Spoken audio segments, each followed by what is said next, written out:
ನಮಸ್ಕಾರ ಸ್ನೇಹಿತರೆ, Hampi travel time ಚಾನಲ್ಗೆ ಸ್ವಾಗತ. ಸ್ನೇಹಿತರೆ, ಇಂದಿನ ವಿಶೇಷ ವಿಡಿಯೋದಲ್ಲಿ ನೋಡೋಣ ಪಂಚಪ್ರಯಾಗ್. ಪಂಚಪ್ರಯಾಗ್ ಅಂದರೆ 5 ಸಂಗಮಗಳು.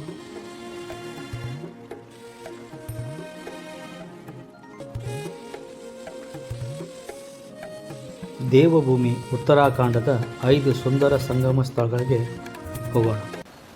ಇಲ್ಲಿ ವಿಭಿನ್ನ ಹಿಮಾಲಯ ಹಿಮನದಿಗಳಿಂದ ಹರಿದು ಬರುವ ಪವಿತ್ರ ನದಿಗಳು ಸಂಗಮಿಸಿ ಕೊನೆಗೆ ಒಂದೇ ರೂಪದಲ್ಲಿ ಗಂಗೆಯಾಗಿ ಹರಿಯುತ್ತವೆ. ಈ 5 ಪ್ರಸಿದ್ಧ ಪ್ರಯಾಗಗಳು ಯಾವೆಂದು ನೋಡೋಣ.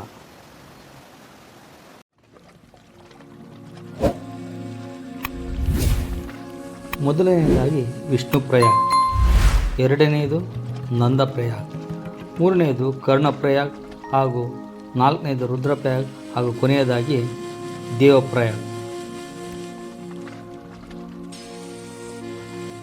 ಸ್ನೇಹಿತರೆ, ಇದೀಗ ನಾವು ನೋಡೋಣ ಮೊದಲನೆಯದಾಗಿ ವಿಷ್ಣು ಪ್ರಯಾಗ್. ವಿಷ್ಣು ಪ್ರಯಾಗ್ ಬದ್ರಿನಾಥದಿಂದ ಸುಮಾರು 30 ಕಿಲೋಮೀಟರ್ ದೂರದಲ್ಲಿದೆ. ಭಗವಾನ್ ವಿಷ್ಣುವಿನ ಪವಿತ್ರ ಮಂದಿರವಿದೆ. ಇಲ್ಲಿ ಮೆಟ್ಟಿಲುಗಳನ್ನು ಇಳಿದೊಡನೆ ಅಲಕಾನಂದ ಹಾಗೂ ಧೌಲಿ ಗಂಗಾ ನದಿಗಳ ಸಂಗಮ ದೃಶ್ಯ ಕಾಣಿಸುತ್ತದೆ. ಇಲ್ಲಿ ಮಹರ್ಷಿ ನಾರದರು ಭಗವಾನ್ ವಿಷ್ಣುವಿನ ಕುರಿತು ತಪಸ್ಸು ಮಾಡಿ ಅವರ ದರ್ಶನ ಪಡೆದರೆಂದು ನಂಬಲಾಗಿದೆ. ಅದರ ನೆನಪಿಗಾಗಿ ಮಹಾರಾಣಿ ಅಹಿಲ್ಯಾಬಾಯಿ ಅವರು ಸುಮಾರು 2 ಕಿಲೋಮೀಟರ್ ದೂರದಲ್ಲಿ ವಿಷ್ಣು ಮಂದಿರವನ್ನು ನಿರ್ಮಿಸಿದ್ದಾರೆ. ನೀವೀಗ ನೋಡ್ತಾ ಇದ್ದೀರಿ ಅಲಕಾನಂದ ಮತ್ತು ಧೌಲಿ ಗಂಗಾ ನದಿಗಳ ಸಂಗಮ. ಇದೀಗ ನೋಡೋಣ ಎರಡನೇ ಸ್ಥಳ ನಂದಪ್ರಯಾಗ್. ಇದು ವಿಷ್ಣು ಪ್ರಯಾಗದಿಂದ ಸುಮಾರು 70 ಕಿಲೋಮೀಟರ್ ದೂರದಲ್ಲಿದ್ದು ಜೋಶಿಮಠ ಮತ್ತು ಚಮೋಲಿ ಹಾದಿ ಹಾದು ತಲುಪಬಹುದು. ಇಲ್ಲಿಯೇ ನಂದ ಮಹಾರಾಜರ ತಪಸ್ಸಿನ ಕಥೆ ಪ್ರಸಿದ್ಧ. ಕಥೆಯ ಪ್ರಕಾರ ನಂದರಾಜನಿಗೆ ವಿಷ್ಣು ತನ್ನ ಮಗನಾಗಿ ಹುಟ್ಟಬೇಕೆಂಬ ಉತ್ಕಟ ಬಯಕೆ ಇತ್ತು. ಅತ್ಯಂತ ಧಾರ್ಮಿಕ ಹಾಗೂ ಸಾತ್ವಿಕ ರಾಜನಾಗಿದ್ದ ರಾಜನು ಶಿಲೆಯೊಂದರ ಮೇಲೆ ಮಹಾಯಜ್ಞವನ್ನು ಮಾಡಿ ವಿಷ್ಣುವನ್ನು ಪ್ರಸನ್ನಗೊಳಿಸಿ ಒಂದು ವರದಾನ ಪಡೆದಿದ್ದ. ವರದಾನದಂತೆ ವಿಷ್ಣು ಅವನ ಮಗನಾಗಬೇಕಿತ್ತು. ಆದರೆ ಅನಿರೀಕ್ಷಿತ ಬೆಳವಣಿಗೆಯಿಂದ ವಿಷ್ಣು ಕೃಷ್ಣನಾಗಿ ದೇವಕಿಗೆ ಹುಟ್ಟಿದ. ಆದರೆ ವಿಷ್ಣು ತನ್ನ ವರವನ್ನು ಪಾಲಿಸಲೇಬೇಕಿತ್ತು. ಹಾಗಾಗಿ ನಡೆದ ಧಾರ್ಮಿಕವಾದ ತಿರುವುಗಳಲ್ಲಿ ಕೃಷ್ಣನು ದೇವಕಿ ನಂದನನಾದರೂ ನಂದರಾಜನ ಮಡದಿಯಾದ ಯಶೋದೆಯ ಬಳಿ ಬೆಳೆದ. ಹಾಗಾಗಿ ನಂದರಾಜನ ಮಗನಾಗಿಯೂ ವಿಷ್ಣು ತನ್ನ ಕಾರ್ಯ ಪೂರೈಸಿದ್ದ. ರಾಜನು ನಡೆಸಿದ್ದ ಮಹಾಯಜ್ಞದ ಶಿಲೆಯನ್ನೇ ಇಲ್ಲಿನ ದೇವಾಲಯದ ನಿರ್ಮಾಣದಲ್ಲಿ ಬಳಸಲಾಗಿದೆ. ನಂದಪ್ರಯಾಗ್ ಮೂಲತಃ ಸಂಗಮ ಕ್ಷೇತ್ರವಾಗಿದ್ದು ಇಲ್ಲಿ ಅಲಕನಂದ ಹಾಗೂ ನಂದಾಕಿನಿ ನದಿಗಳು ಸಂಗಮ ಹೊಂದುತ್ತವೆ.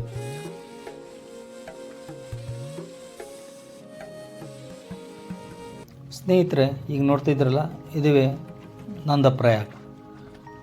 ಎಷ್ಟು ಸುಂದರವಾಗಿದೆ ನೋಡಿ. ಇಲ್ಲಿನ ಪ್ರಕೃತಿ ಸೌಂದರ್ಯ ತುಂಬ ಅದ್ಭುತವಾಗಿದೆ.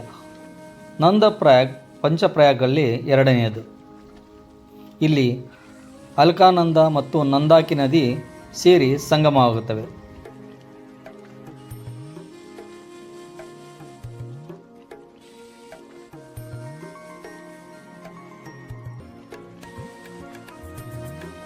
ಈಗ ನೋಡ್ತಾ ಇದ್ದೀರಲ್ಲ, ಇದುವೇ ಸಂಗಮ ಸ್ಥಳ ನಂದಪ್ರಯಾಗ್. ಸ್ನೇಹಿತರೆ, ನಾವು ಈಗ 3ನೇ ಸಂಗಮ ಸ್ಥಳವಾದ ಕರ್ಣಪ್ರಯಾಗಕ್ಕೆ ಹೋಗೋಣ. ಬನ್ನಿ. 3ನೇ ಪ್ರಯಾಗ್ ಕರ್ಣಪ್ರಯಾಗ್. ಇದು ನಂದಪ್ರಯಾಗದಿಂದ ಸುಮಾರು 20 ಕಿಲೋಮೀಟರ್ ದೂರದಲ್ಲಿದೆ. ಪುರಾಣಗಳಲ್ಲಿ ಮಹಾಭಾರತದ ಪ್ರಸಿದ್ಧ ಕಥೆ ಇಲ್ಲಿಗೆ ಸಂಬಂಧಿಸಿದ್ದು. ಅರ್ಜುನನಿಂದ ವಧಿಸಲ್ಪಟ್ಟ ಮಹಾದಾನಿ ಕರ್ಣನ ಅಂತ್ಯ ಸಂಸ್ಕಾರ ಇಲ್ಲಿಯೇ ನಡೆಯಿತೆಂದು ನಂಬಲಾಗಿದೆ. ಈ ಪವಿತ್ರ ಸ್ಥಳದಲ್ಲಿ ಉಮಾದೇವಿ ಮಂದಿರ ಹಾಗೂ ಕರ್ಣಶಾಲಾ ಮಂದಿರಗಳಿದ್ದು ಪಾರ್ವತಿ ದೇವಿಯ ತಪಸ್ಸು ಮಾಡಿದ ಸ್ಥಳವೆಂದು ಪ್ರಸಿದ್ಧ. ಕರ್ಣಪ್ರಯಾಗ್ ಪಂಚಪ್ರಯಾಗಗಳಲ್ಲಿ 3ನೇ ಪ್ರಯಾಗ್. ಇದು ಅಲಕನಂದ ಮತ್ತು ಪಿಂಡಾರಿ ನದಿಗಳ ಸಂಗಮ ಸ್ಥಳ. ಮಹಾಭಾರತದ ಪ್ರಕಾರ ಕರ್ಣನು ತನ್ನ ಗುರು ಪರಶುರಾಮನಿಂದ ಎಲ್ಲ ವಿದ್ಯೆಗಳನ್ನು ಕಲಿತ ನಂತರ ಆತನಿಗೆ ತನ್ನ ಗುರು ನೀಡಿದ ಶಾಪದಿಂದಾಗಿ ತನ್ನ ಅಸ್ತ್ರಗಳನ್ನು ಉಪಯೋಗಿಸಲು ಸಾಧ್ಯವಾಗಲಿಲ್ಲ. ಇದರಿಂದ ದುಃಖಿತನಾದ ಕರ್ಣನು ಈ ಸ್ಥಳಕ್ಕೆ ಬಂದು ಶಿವನನ್ನು ಕುರಿತು ತಪಸ್ಸು ಮಾಡಿದನು. ಅವನ ತಪಸ್ಸಿಗೆ ಮೆಚ್ಚಿದ ಶಿವನು ಪ್ರತ್ಯಕ್ಷನಾಗಿ ಕರ್ಣನಿಗೆ ಇಷ್ಟಾರ್ಥಗಳನ್ನು ಈಡೇರಿಸುವುದಾಗಿ ವರ ನೀಡಿದನು ಮತ್ತು ಅನೇಕ ದಿವ್ಯಾಸ್ತ್ರಗಳನ್ನು ನೀಡಿದನು. ಈ ಕಾರಣಕ್ಕಾಗಿ ಈ ಸ್ಥಳಕ್ಕೆ ಕರ್ಣಪ್ರಯಾಗ್ ಎಂದು ಹೆಸರು ಬಂದಿದೆ. ಅಲಕಾನಂದ ಮತ್ತು ಪಿಂಡಾರಿ ನದಿಗಳ ಸಂಗಮವು ಸುಂದರವಾದ ದೃಶ್ಯವನ್ನು ಹೊಂದಿವೆ. ಇಲ್ಲಿ ಎರಡು ವಿಭಿನ್ನ ಬಣ್ಣದ ನದಿಗಳು ಬೆರೆತು ಒಂದು ಅನನ್ಯ ನೋಟವನ್ನು ಸೃಷ್ಟಿ ಮಾಡುತ್ತವೆ. ಈ ಸ್ಥಳವು ಪ್ರವಾಸಿಗರಿಗೆ ಆಕರ್ಷಕ ತಾಣವಾಗಿದೆ. ಸ್ನೇಹಿತರೆ, ಈಗ ನಾವು ನೋಡೋಣ ಪಂಚಪ್ರಯಾಗಲ್ಲಿ 4ನೇ ಪ್ರಯಾಗ ಆದಂಥ ರುದ್ರಪ್ರಯಾಗ್. ರುದ್ರಪ್ರಯಾಗ್ ಇದು ಕರ್ಣಪ್ರಯಾಗದಿಂದ ಸುಮಾರು 32 ಕಿಲೋಮೀಟರ್ ದೂರದಲ್ಲಿದ್ದು ಮಂದಾಕಿನಿ ಹಾಗೂ ಅಲಕಾನಂದ ನದಿಗಳ ಸಂಗಮವಾಗಿದೆ.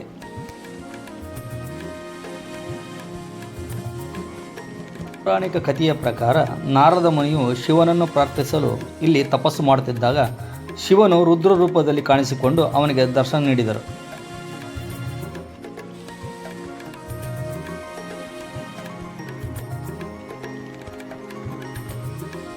ಈ ಸ್ಥಳವು ಅಲಕಾನಂದ ಮತ್ತು ಮಂದಾಕಿನಿ ನದಿಗಳ ಸಂಗಮವಾಗಿದೆ.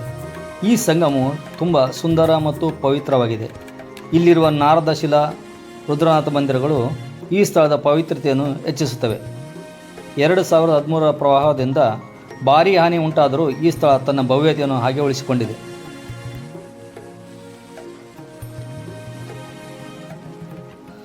ಸ್ನೇಹಿತರೆ, ನೋಡ್ತಾ ಇದ್ರಲ್ಲ ಹೇಗಿದೆ ಈ ಸಂಗಮ ಸ್ಥಳ ರುದ್ರಪ್ರಯಾಗ್.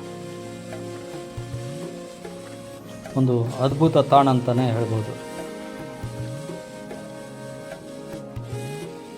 ನೀವು ಕೂಡ ಚಾರ್ಧಾಮ ಯಾತ್ರೆಗೆ ಬಂದಾಗ ಇದನ್ನು ಕೂಡ ನೋಡಿರಿ. ಸ್ನೇಹಿತರೆ, ನಾವೀಗ ನೋಡೋಣ ಪಂಚಪ್ರಯಾಗಗಳಲ್ಲಿ 5ನೇದು ಹಾಗೂ ಬಹುಮುಖ್ಯವಾದ ಪ್ರಯಾಗ್ ದೇವಪ್ರಯಾಗ್. ಪಂಚಪ್ರಯಾಗಗಳಲ್ಲಿ ದೇವಪ್ರಯಾಗ್ ಅತಿ ಪವಿತ್ರವಾದ ಸ್ಥಳ. ಇದು ರುದ್ರಪ್ರಯಾಗದಿಂದ ಸುಮಾರು 70 ಕಿಲೋಮೀಟರ್ ದೂರದಲ್ಲಿದ್ದು ಇಲ್ಲಿಯೇ ಅಲಕಾನಂದ ಮತ್ತು ಭಾಗೀರಥಿ ನದಿಗಳು ಸಂಗಮಿಸಿ ಗಂಗೆಯಾಗಿ ಹರಿಯುತ್ತವೆ. ಇಲ್ಲಿಯೇ ಹನುಮಾನ್ ಗವ ಪವಿತ್ರವಾಗಿದ್ದು ಹನುಮಾನ್ ಅವರು ಇಲ್ಲಿಯೇ ಸ್ನಾನ ಮಾಡಿ ಶ್ರೀರಾಮನ ಧ್ಯಾನ ಮಾಡಿದರೆಂದು ನಂಬಲಾಗುತ್ತದೆ. ಪುರಾಣದ ಪ್ರಕಾರ ಶ್ರೀರಾಮನು ಇಲ್ಲಿಯೇ ತಪಸ್ಸು ಮಾಡಿ ಬ್ರಹ್ಮಹತ್ಯಾ ದೋಷದಿಂದ ಮುಕ್ತರಾದರೆಂದು ಹೇಳಲಾಗುತ್ತದೆ. ಇದನ್ನು ದೇವಪ್ರಯಾಗದ ಪ್ರತಿಷ್ಠಿತ ಆಕರ್ಷಣೆಯಾಗಿ ಪರಿಗಣಿಸುತ್ತಾರೆ. ದೇವಪ್ರಯಾಗದಿಂದ ಗಂಗಾ ನದಿಯು ಪ್ರಾರಂಭವಾಗುತ್ತದೆ. ಇದು ಇಲ್ಲಿಂದ ರಿಷಿಕೇಶ್, ಹರಿದ್ವಾರದ ಮುಖಾಂತರ ಹರಿಯುತ್ತದೆ. ನೀವು ಕೂಡ ಚಾರ್ಧಾಮ ಯಾತ್ರೆಗೆ ಬಂದಾಗ ಈ ಪಂಚಪ್ರಯಾಗಗಳನ್ನು ನೋಡಲು ಮರೆಯಬೇಡಿ. ಸ್ನೇಹಿತರೆ, ನನ್ನ ಈ ಪಂಚಪ್ರಯಾಗ್ ವಿಡಿಯೋ ಇಷ್ಟವಾಗಿದೆ ಎಂದು ಭಾವಿಸ್ತೇನೆ. ನನ್ನ ಈ ವಿಡಿಯೋ ನಿಮಗೆ ಇಷ್ಟವಾದರೆ ಲೈಕ್ ಮಾಡಿ, ಶೇರ್ ಮಾಡಿ ಮತ್ತು ಸಬ್ಸ್ಕ್ರೈಬ್ ಮಾಡಿ. ನನ್ನ ಈ ವಿಡಿಯೋ ನೋಡಿದ್ದಕ್ಕೆ ಧನ್ಯವಾದಗಳು. ಸಬ್ಸ್ಕ್ರೈಬ್ ಮಾಡೋದು ಮರಿಬೇಡಿ. ಲೈಕ್ ಮಾಡಿ, ಶೇರ್ ಮಾಡಿ ಮತ್ತು ಕಾಮೆಂಟ್ ಮಾಡಿ.